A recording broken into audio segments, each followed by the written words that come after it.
Hey guys, UFC White House has two matchups that are a real treat for those who love real fights, you know? Alex Poatan versus Cyril Gane and Ilha Topuria versus Justin Gaethje. And here you can't just analyze it based on the hype, guys. Technically, both favorites have clear paths to victory, but they also have weaknesses that their opponents know how to exploit. Use my exclusive link in the description and apply coupon WRANGLEFARIAS. This weekend, guys, UFC Casa Branca is happening, the most anticipated UFC of all time. A fight between Alex Poatan and Gane, Cyril Gane, the Frenchman who has versatility standing up, controls distance, and works from both stances.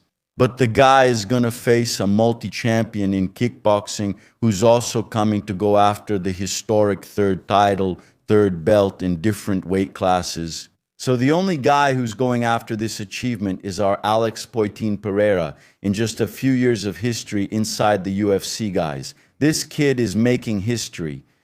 A lot of people still don't consider him the guy in history, the GOAT as they say in English, but I would already put him as the man of MMA, guys. So, when we talk about heavyweight, we're talking about two guys standing with a lot of knockout power. But this fight is different, guys. This fight is between a heavyweight who has never fought in another division, Cyril Gane. A lot of versatility standing up, switches stances, a guy who has bursts, a very unorthodox style, a guy who strikes really well while moving backwards. But on the other side, he's going to face the guy who, in my opinion, with the experience I have, guys, I've seen a lot of fighters come through. And he's the guy I see with the most power, both in his hands and also in his legs, guys. We're about to see a real clash.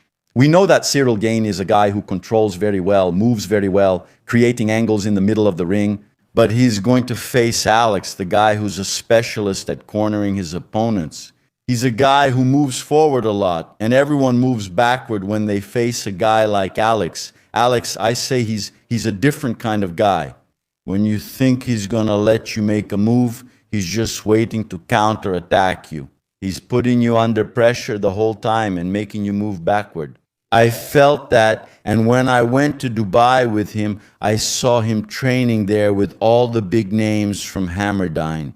He faced all the glory champions there, a lot of great fighters, and he made all of them move backward. Goran Gohansaki, but those were the big names from glory, guys. That way we can see that Alex is a real hunter. He corners his opponents until the right moment, right? And the right move for Cyril Gane is not to let him work in the middle. It's making him move backward and cornering him, taking away the space that his game needs. And Alex's game will be to fight right up against the cage. That's where the fight will happen. He should use a lot of low kicks, calf kicks to take away Cyril Gane's movement. That's a fundamental tool in this fight because Cyril Gane needs to move. And Alex is going to wear down Cyril Gane's movement with those calf kicks, a move he does with a lot of power, right? Alex's boxing is very powerful. He's a guy who really hits hard, okay? A guy who has this pressure game. He both attacks you, building a pattern, and the break-in stance has already shown us how he brings that move, the punch to the chest. He has this thing with throwing his hooks. Over the top, he creates this pattern with the jab and breaks it with the hook, which is really powerful, okay? So guys, I see Alex controlling the distance, breaking down Cyril Gane's game, watching how he moves, how he gets around, and then it's a technical knockout in the second or at the latest the third round. That's where the fight is. Alex, first round.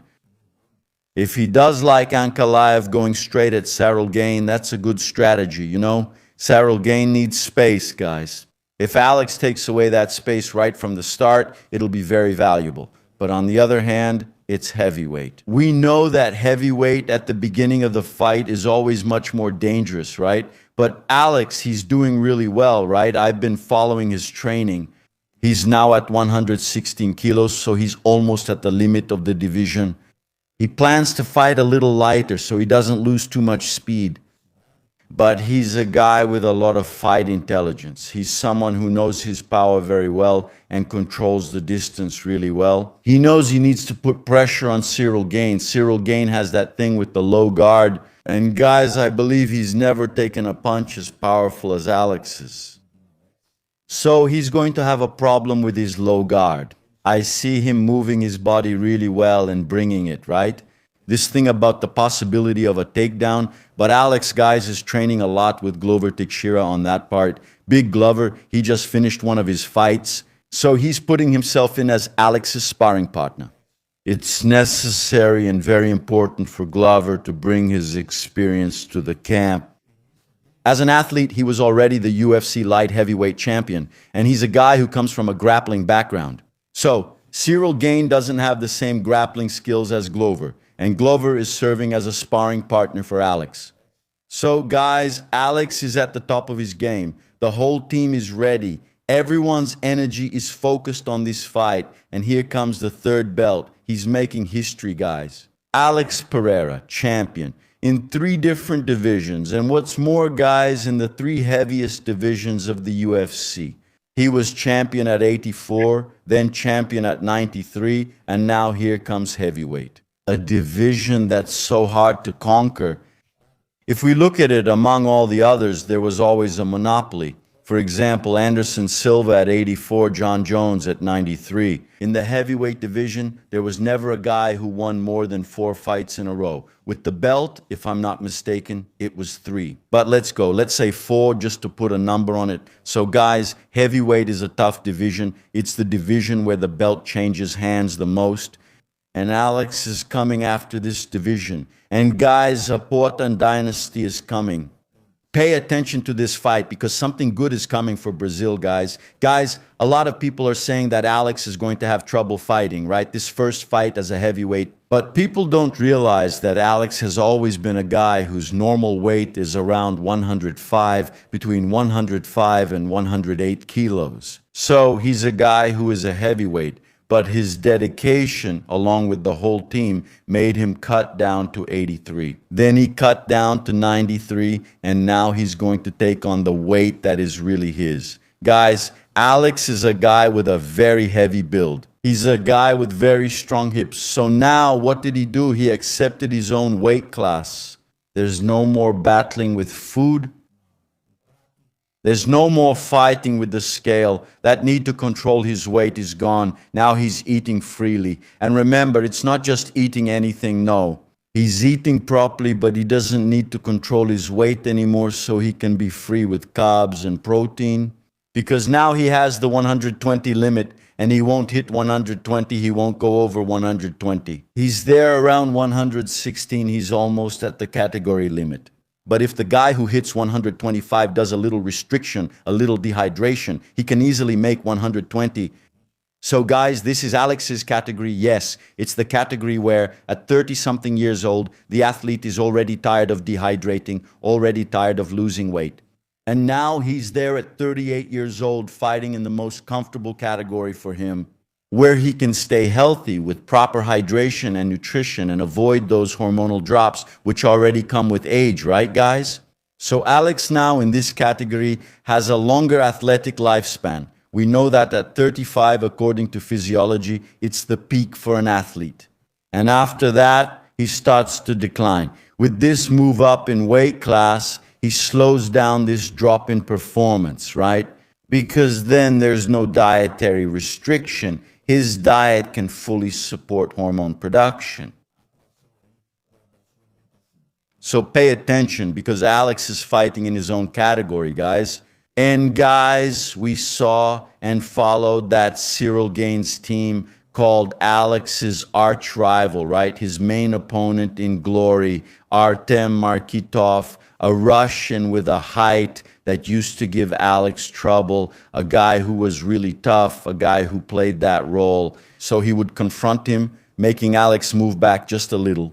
But guys, Cyril Gane is not Markitov. And if we take a look at the fight between Markitov and Alex, we can see how he might help Cyril Gane in understanding Alex's fighting style. Let's go. And remember, it's a kickboxing match, and kickboxing is not MMA, guys. There's a difference. But let's see if that style can help Cyril Gane in any way. Yeah, he's the kind of guy.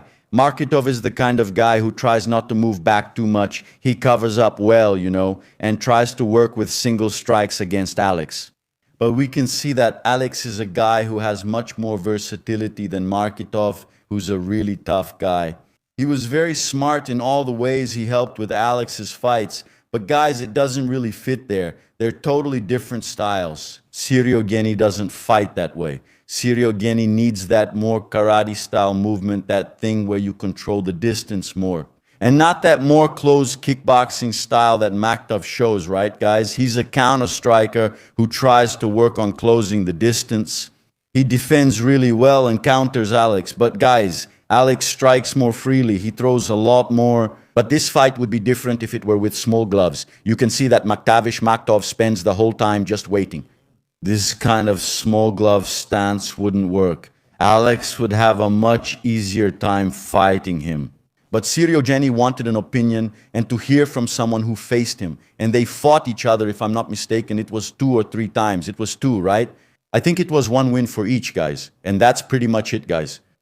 Yeah, Markitov shows defensive stances. Defenses that aren't effective in MMA, okay? The small glove fits into spaces that the big gloves from kickboxing and Muay Thai don't fit into. And if Cyril Gane comes in with that guard against Alex, that static guard, without much movement, without working the long guard there, he's going to take a good knee from Alex. So guys, I think for Cyril Gane, yes, it's worthwhile to bring Markitov into the training.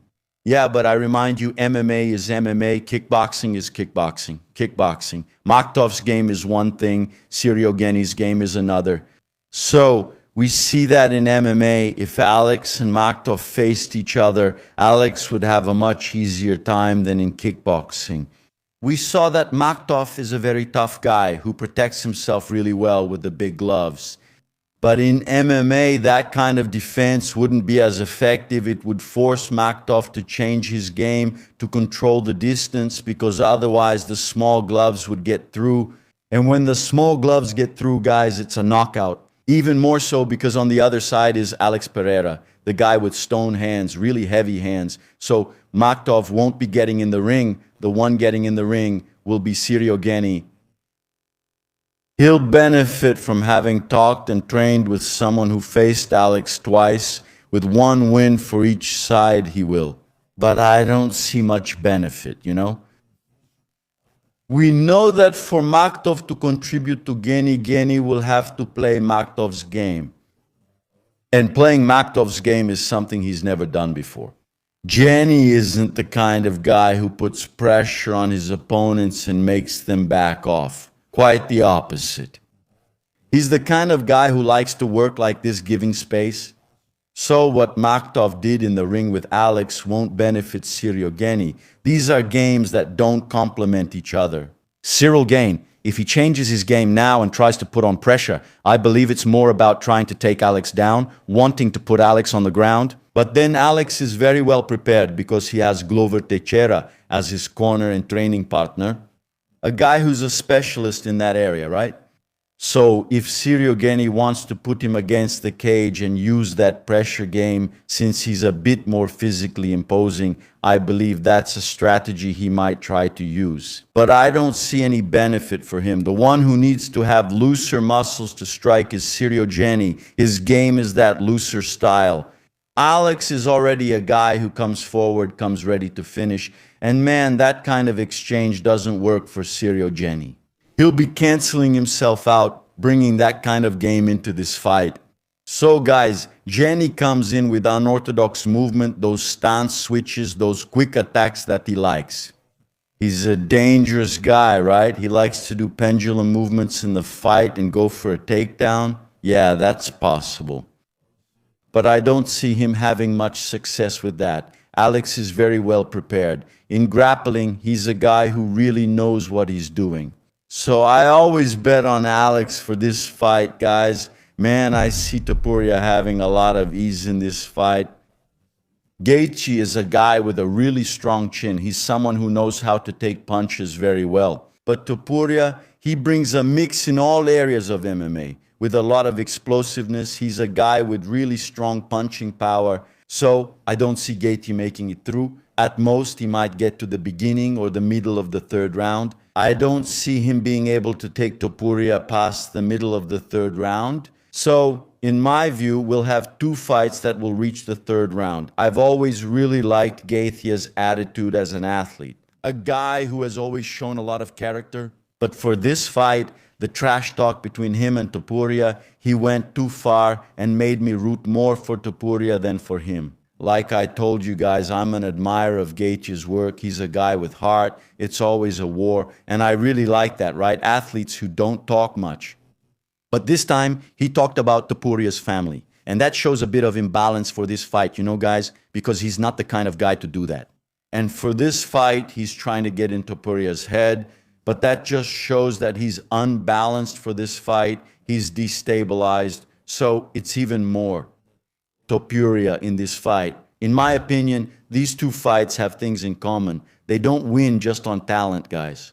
Man, Poatan and Topuria have power, precision, and a knockout aura. But look, Gane and Gaethje are real technical problems, you know, because of their movement and range management. The other because of chaos, pressure, and war experience, guys. So look, at UFC Casa Branca, the question isn't just who hits harder. The question is who can impose the kind of fight that favors their own game. Comment here, all right? It's Mike Markitov, right? Vaktov, Vaktov, that's it. You're seeing what's on my screen right now, huh? All the icons are there now, Tov. Got it? It's all the icons there. Look, no, it's a black screen just with the little links there.